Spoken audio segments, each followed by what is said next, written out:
Hello and welcome to easy Pariksha. Hello and welcome to easy Pariksha. आज हम अपना paper 4 शुरू करेंगे, यूनिट 2, जो कि एटीट्यूड हम ऑलरेडी कर रहे थे। आगे हमने एटीट्यूड क्या होता है ये पढ़ा है, एटीट्यूड के एट्रीब्यूट्स पढ़े हैं, कैब मॉडल। कैब मॉडल के बाद हमने अभी और पढ़ा है आगे concept of cab and factors affecting the cab.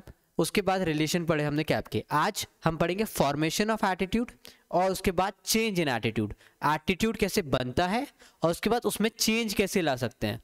सबसे पहले फॉर्मेशन ऑफ एटीट्यूड पे शुरू करते हैं। Formation of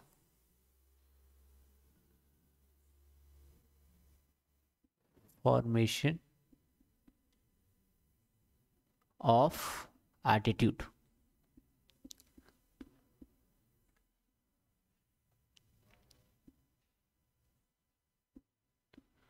formation of attitude से शुरू करते हैं। फॉर्मेशन ऑफ एटीट्यूड हमारे पास 4 या 5 पॉइंट है, form how attitude is formed. But उससे पहले हमने इसके पहले वाले वीडियो पे भी देखा था कि किस तरीके से हमारे बिलीफ हमारे वैल्यूज में कन्वर्ट होती है और हमारे वैल्यूज कैसे हमारे एटीट्यूड में कन्वर्ट होती है। तो उसको एज अ डायग्राम आप यूज कर सकते हैं अपने आंसर्स में। तो पहले हम उसको देखेंगे, उसका एक्सप्लेनेशन पिछले वीडियो में, अगर आपने नहीं देखा है तो आप अभी पॉज करें, पीछे वाले वीडियो में जाएं, वो पूरा कंप्लीट देखें, उसे समझें, उसके बाद यहाँ पे आए। ठीक है, तो हम देखने वाले हैं formation of attitude with respect to a diagram. ठीक है, तो हमारी कुछ बिलीव्स होती हैं, पिछले वीडियो में हमने इसे अच्छे से देखा है। हमारी कुछ बिलीव्स होती हैं। ओके, वो बिलीव्स 2 टाइप की होती हैं, एक peripheral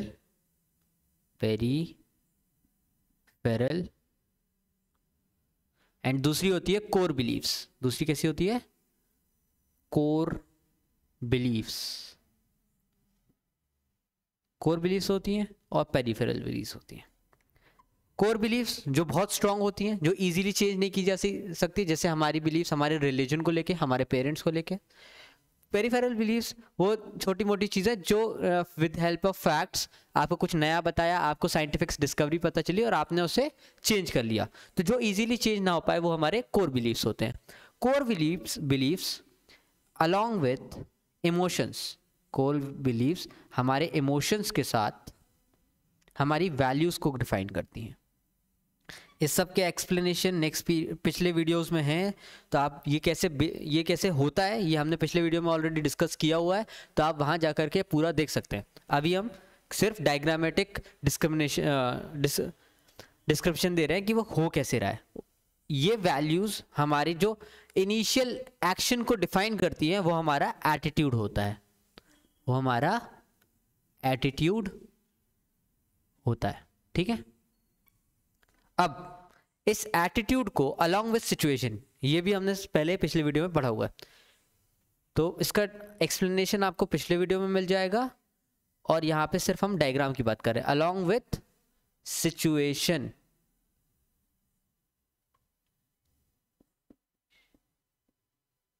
along with situation attitude, along with situation हमारा बिहेवियर बनता है।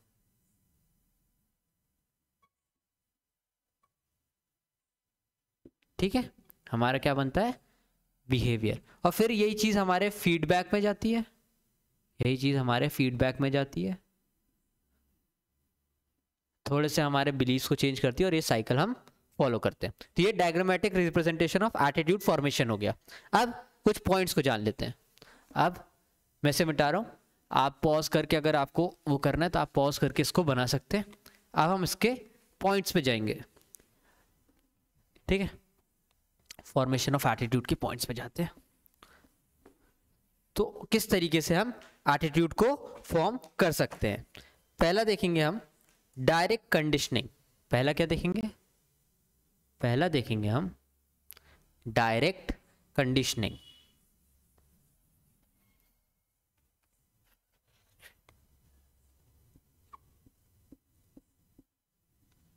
Direct conditioning. ठीक है, ये लिखेंगे आप कि डायरेक्ट कंडीशनिंग कैसे family, it is nothing but socialization, it is nothing but socialization socialization किस तरीके से चीजें आपके एनवायरनमेंट में चल रही है, आपको बताई गई है, रिपीटेटिवली जो हो रहा है उसे देख करके आप एक एटीट्यूड फॉर्म करते हैं। किस तरीके से आपके एनवायरनमेंट में चीजें चल रही हैं, आपको क्या सिखाया जा रहा है, रिपीटेटिव वे में क्या होता है, उस तरीके से आप आपका एटीट्यूड फॉर्म करते हैं। फॉर एग्जाम्पल इसके लिए हम थोड़ा एकेडमिक एग्जाम्पल लेंगे।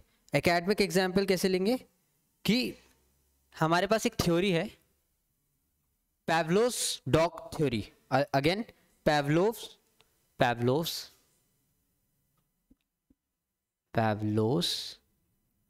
dog theory. एक बार मैं दोबारा बोलता हूं, एथिक्स फिलॉसफी का पार्ट है, which means philosophy as a subject, उसमें डिफरेंट स्कॉलर्स होते हैं, वो अलग अलग अपने व्यूज़ देते हैं। तो वैसे ही एक स्कॉलर ने इसे स्टडी किया, पैवलोस डॉग्स थ्योरी। पैवलो एक स्कॉलर हैं, उन्होंने अपने डॉग को स्टडी किया और फिर बोला, कहानी सुन लीजिए, आपको जब आप ये लिखेंगे तो कहानी ये है कि वो रोज़ घंटी बजाते थे, नीचे बाउल रखते थे, उसमें खाना देते थे, उनका डॉग दौड़ के आता था, खाना खाता था। घंटी बजाते थे, डॉग आता था, खाना खाता था। अब नेक्स्ट टाइम क्या हुआ, ये ऐसे वो 2-3-4 महीने तक करते रहे। अब उन्होंने खाना नहीं रखा, उन्होंने वहाँ खाना नहीं रखा, बस घंटी बजाई, खाना नहीं रखा, घंटी बजाई। लेकिन वो डॉग उसी एक्साइटमेंट के साथ दौड़ के आया और आजू बाजू घूमने लगा। फिर से उन्होंने ये कितने हफ्ते तक किया, 2 हफ्ते तक किया।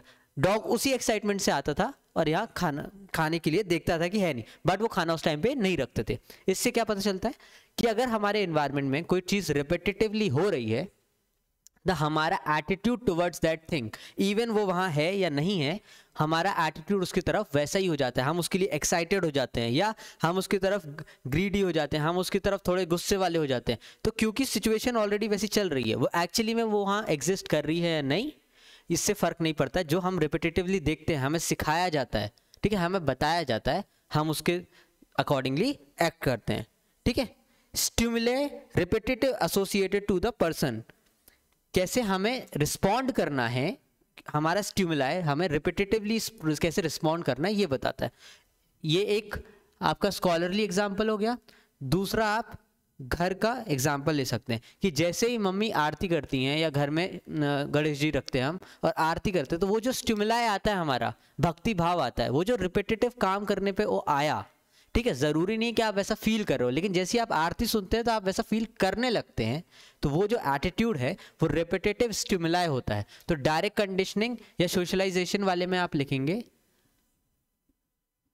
रेपिटेटिव कंडीशनिंग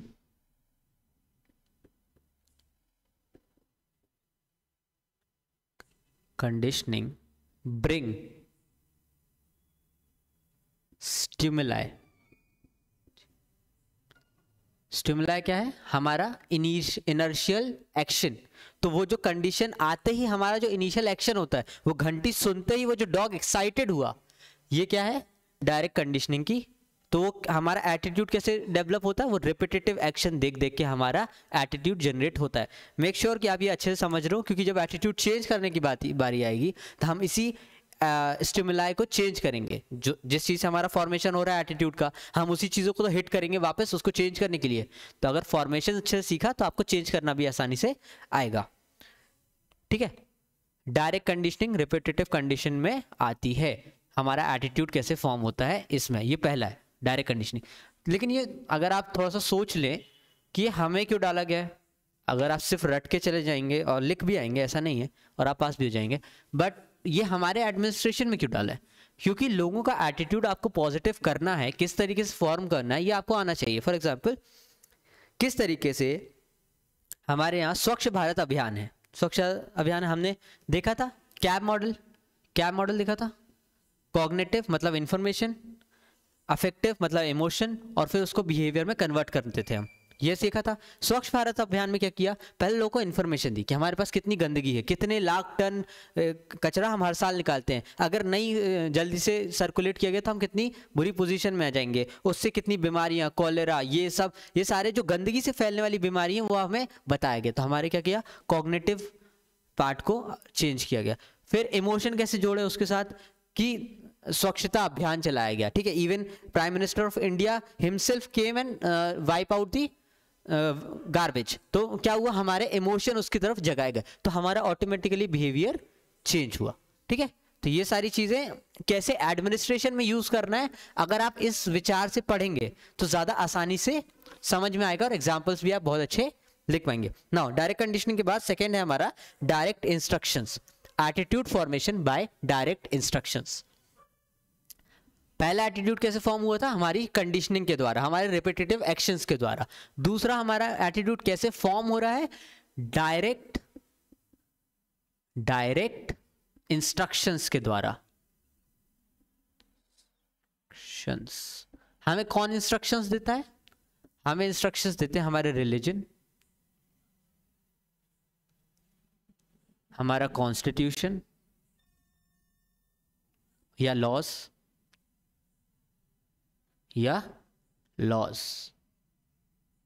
कैसे, एग्जाम्पल लेते हैं इस्लाम का, ठीक है, या फिर गीता का भी एग्जाम्पल ले सकते हैं। डायरेक्ट इंस्ट्रक्शंस क्या बोलते हैं इस्लाम में, कि आपको 5 बार नमाज पढ़नी है, या फिर ऐसे लोगों को आपको अल्कोहल से दूर रहना है, अल्कोहल आपको कंज्यूम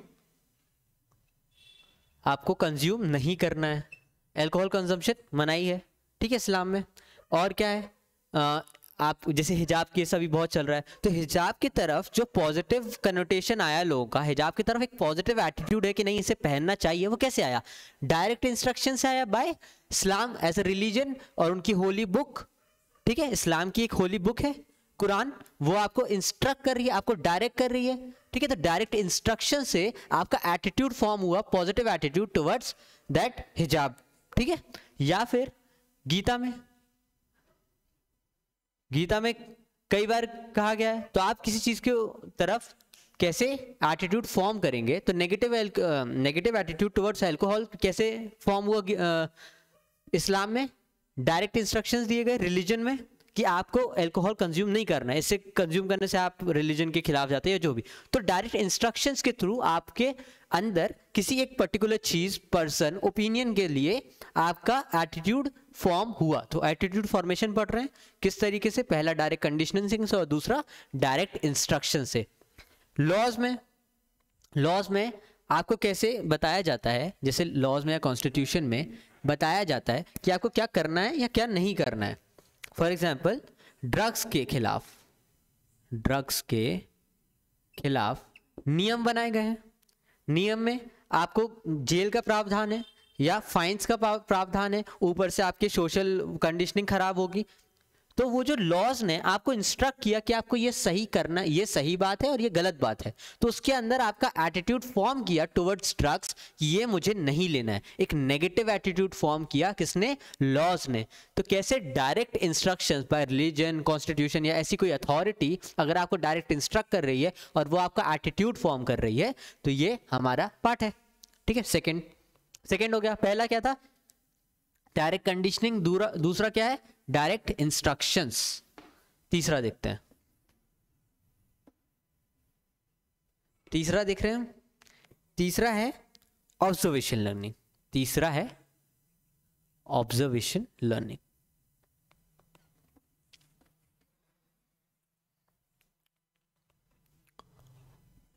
ऑब्जर्वेशन लर्निंग। इसमें क्या होता है कि आप देखते हैं और चीजों के बारे में सीखते हैं। इसमें क्या होता है, आप देखते हैं और चीजों के बारे में सीखते हैं। फॉर एग्जाम्पल कि आपने कहीं गार्डन गए, तो गार्डन में किस तरीके से सफाई है या नहीं है, वहाँ के लोगों का एडमिनिस्ट्रेशन। फॉर एग्जाम्पल हमारे और सबको पता है कि Indore is the cleanest city in India, 4th या 5th टाइम लगातार वो फर्स्ट प्लेस पे आ रही है क्लीनेस्ट सिटी ऑफ इंडिया पे। इंदौर की बात करें तो फॉर एग्जांपल इंदौर की बात करें, इंदौर की बात करें तो क्लीनेस्ट सिटी ऑफ इंडिया है, सिटी ऑफ इंडिया।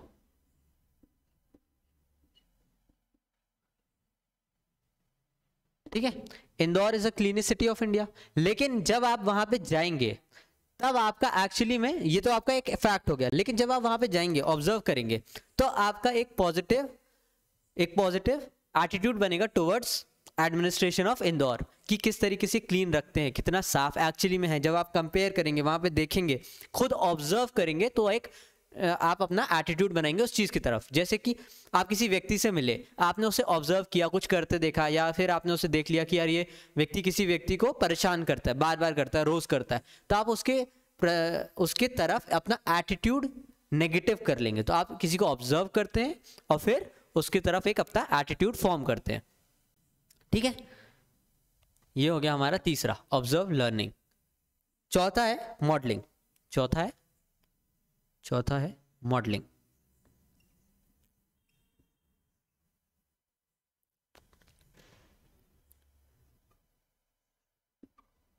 मॉडलिंग का मतलब है इंटीमिटेट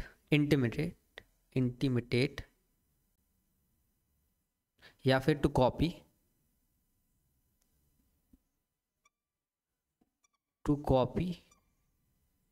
योर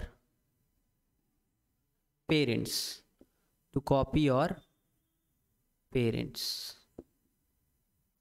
आप अपने पेरेंट्स को कैसे कॉपी करते हैं? फॉर एग्जाम्पल, आप जब छोटी एज में होते हैं, एक थ्योरी है कि आपका प्ले स्टेज होता है, गेम स्टेज होता है, फिर लर्निंग स्टेज होता है। ठीक है, तो इस तरीके से आप जब बड़े होते हैं तो आप पहले देख के सीखते हैं, सिर्फ देख रहे हैं, अभी आप एक्ट नहीं कर रहे हैं, देख रहे हैं, फिर आप कैसे देखते देखते उस चीज़ को थोड़ा एक्ट करने लगते हैं, आप उनकी तरह काम करने की कोशिश करते हैं। तो वही है modelling, to copy your parents. For example कि जैसे घर में मम्मी ज़्यादातर अगर हाउस होल्ड वर्क में लगी हैं और पापा ज़्यादातर बाहर के काम कर रहे हैं, या फिर पापा ज़्यादा गुस्से में रहते हैं या मम्मी पोलाइट रहती हैं, ये सिर्फ मैं एग्जांपल दे रहा हूँ, ज़रूर नहीं ऐसा हो।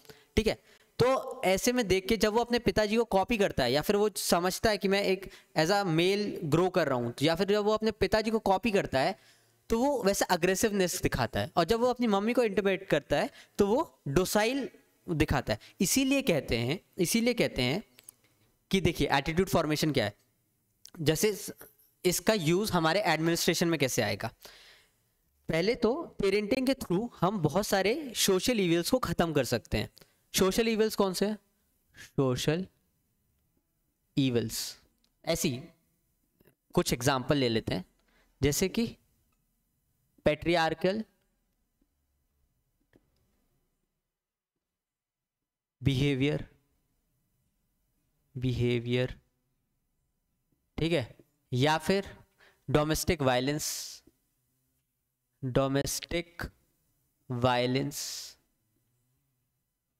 या वुमन लेस अथॉरिटी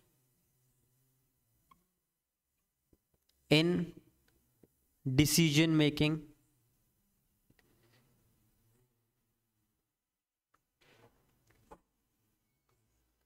ठीक है, ये सारी चीजें हैं।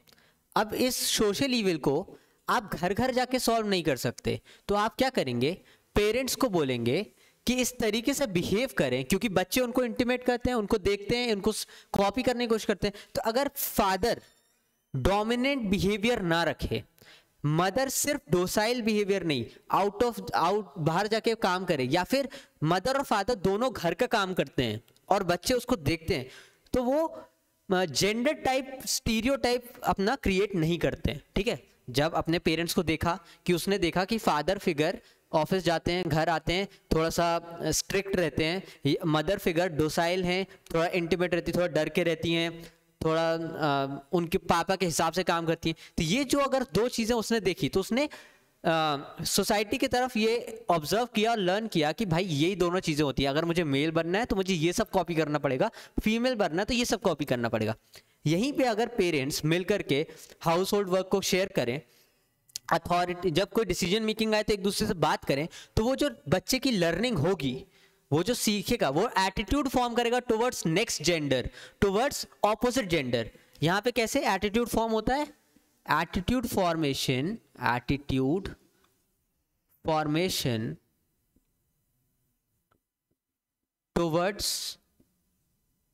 टुवर्ड्स ऑपोजिट जेंडर, वो ज्यादा पॉजिटिव होगा, कैसा होगा? पॉजिटिव होगा। वो उन्हें चांस देगा, जब वो स्कूल जाएगा वो व्यक्ति, तो उन्हें ऑपोजिट जेंडर यही करती हैं, ये किसी स्टीरियोटाइप से नहीं जाएगा, वो एक इक्वालिटी के बिहेवियर से जाएगा। तो अगर modelling to copy your parents, जब वो छोटा होता है वो इंटीमेट करता है और अपने पेरेंट्स को देखता है, तो पहले तो हमने देखा कि ये फॉर्मेशन कैसे होता है। तो फॉर्मेशन होता है कि अपने पेरेंट्स को कॉपी करता है, जो वो करते हैं उन्हें देख देख के सीखता है छोटी स्टेज में। लेकिन उससे वो कैसे हम सोसाइटी चेंज कर सकते हैं, हमने एक एक्स्ट्रा पॉइंट देखा कि attitude formation toward your opposite gender. तो किस तरीके से आप अपने घर में बिहेव करेंगे as a husband and wife, वही देख करके आपका बच्चा सीखेगा और बाहर जाके स्कूल में वो वैसी करने की कोशिश करेगा। ठीक है, ये हो गया चौथा point, towards attitude formation. And fifth है सोशल कंपैरिजन। ठीक है, हर्ड मेंटेलिटी। फिफ्थ वन ये वाला मैं मिटा देता हूं, fifth one is herd mentality या सोशल कंपैरिजन।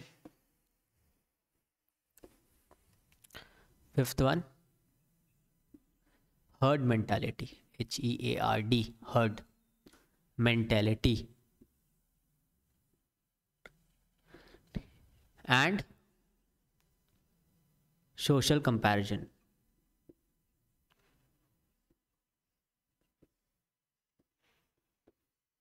ठीक है, इसमें क्या होता है, आप सुनी सुनाई बातों पे, चीजों पे रिएक्ट करते हैं या एटीट्यूड बनाते हैं अपना towards other thing, object, place, ठीक है, वर्क, एनीथिंग। कैसे? अब हर चीज हमने नहीं देखी है, हमने अब वैसे तो इंटरनेट का ज़माना है तो हम कोशिश कर सकते हैं, सर्व कर सकते हैं, देख, लेकिन इसके पहले भी जब आपका एटीट्यूड फॉर्मेशन होता है तो आप किसी के बारे में कुछ सुनते हैं, ठीक है, आप उसके बारे में किसी और से जानते हैं, उसके हिसाब से आप एटीट्यूड फॉर्म करते हैं। ठीक है, तो कैसे? फॉर एग्जाम्पल पाकिस्तान के खिलाफ नहीं बोलूंगा, पाकिस्तान के तरफ आपने कैसा एटीट्यूड फॉर्म किया है, ये हर्ड मेंटेलिटी पे। और ये भी इंपॉर्टेंट है कि आपने किस सोर्स से उसके लिए आपने एटीट्यूड फॉर्म किया है, वो भी इंपॉर्टेंट होता है। फॉर एग्जाम्पल आपने हर्ड मेंटालिटी, आपने पाकिस्तान के बारे में कुछ सुना तो आपने वहां के लिए एक एटीट्यूड फॉर्म कर दिया। कैसे? कि बाढ़ आ रही थी, आपने न्यूज़ में पढ़ा कि वो बाढ़ को कंट्रोल नहीं कर पाए, तो आपने ये बताया कि उनका शायद एडमिनिस्ट्रेशन उतना वो नहीं, कैपेबल नहीं है। फिर आपने FATF की रिपोर्ट पढ़ी, आपने FATF की एक रिपोर्ट पढ़ी कि वो ग्रे लिस्ट में है ना। तो मतलब वहां पे टेरर फंडिंग होती होगी, तो वहां टेररिस्ट का ग्रुप होगा। तो आपने क्या किया, आपने चीजों के बारे में सुना और उसके बारे में एक एटीट्यूड फॉर्म किया। अब सोर्स कैसे, क्या बोल रहा था मैं, आपने किस सोर्स से सुना? जैसे आपने FATF की रिपोर्ट पढ़ी है कि वो ग्रे लिस्ट में है, तो आपको पता चला वो वहां पे किस तरीके से आतंकवाद है या फिर उसकी टेरर फंडिंग होती है। या फिर आपने हंगर रिपोर्ट पढ़ी कि इंडिया से तो ऊपर है बट एक्चुअली में लिस्ट में काफी नीचे है। या आपने किसी और स्कॉलरली सोर्स से पढ़ा तो आपने एक एटीट्यूड, या फिर आपने किसी न्यूज़ चैनल में देखा, तो न्यूज़ चैनल में तो अलग ही पिक्चर दिखती है, तो फिर आप उस पर्सन के हिसाब से अपना एटीट्यूड फॉर्म करेंगे जैसे वो व्यक्ति बता रहा है। ठीक है, तो पहले तो हर्ड मेंटालिटी है कि आपने सुन करके केवल सुनी सुनाई बातों पे आपने उसके लिए एटीट्यूड फॉर्म किया। और दूसरी बात इसमें इंपॉर्टेंट आती है कि किस सोर्स से सुना है, आप वैसा जिस तरीके से आपको बताया गया आप उस तरीके से अपना एटीट्यूड फॉर्म करेंगे towards that thing, place, individual और वर्क, एनीथिंग। ठीक है, तो ये है फॉर्मेशन ऑफ एटीट्यूड। अब हम देखेंगे चेंज ऑफ एटीट्यूड। अब फॉर्म कर लिया, चेंज भी करना होगा। ठीक है, एक सेकेंड, हम ये रब कर दें।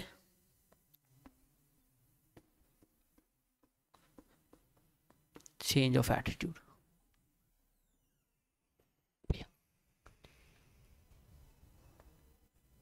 अभी हमने फॉर्मेशन ऑफ एटीट्यूड देखा है, इसके नेक्स्ट वीडियो में इसी लेक्चर सीरीज में हम चेंज ऑफ एटीट्यूड और आगे आने वाले सारे टॉपिक्स को कवर करेंगे। इसके अलावा आप अगर कुछ चाहते हैं कि हमारी तरफ से इजी परीक्षा टीम की तरफ से अगर आप कोई और चीज़ चाहते हैं कि ये पहले पढ़ना चाहते हैं, आपके ऑब्वियसली मेंस आ रहे हैं, आप प्रिपेयर करना चाहते हैं, तो हमें कमेंट सेक्शन में ज़रूर बताएं, तो उसके वीडियो हम पहले लाने की कोशिश करेंगे प्रायोरिटी बेसिस पे। Thank you.